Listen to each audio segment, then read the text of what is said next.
আমাদের একটা প্রতিবেশী দেশ আছে, আমরা আমাদের দেশ নিয়ে যত ভাবি তারা তার চেয়ে বেশি ভাবে। কথা বুঝতেছেন না? আরো ভেঙে বলতে হবে। হ্যাঁ, আমরা আমাদের দেশ নিয়ে যত উদ্বিগ্ন, এদের আরো টেনশন বেশি।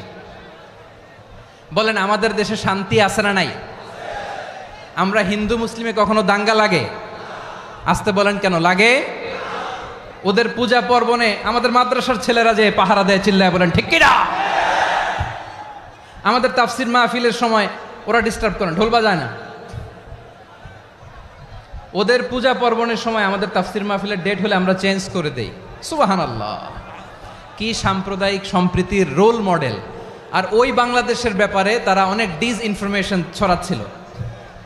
ভারতের অনেকগুলো গণমাধ্যম, আমি জেনারেলাইজ করব না, আমাদের প্রতিবেশী দেশের সব গণমাধ্যমকে আমি দোষ দিতে চাই না, অনেকগুলো গণমাধ্যম তারা ডিস ইনফরমেশন শেয়ার করেছে।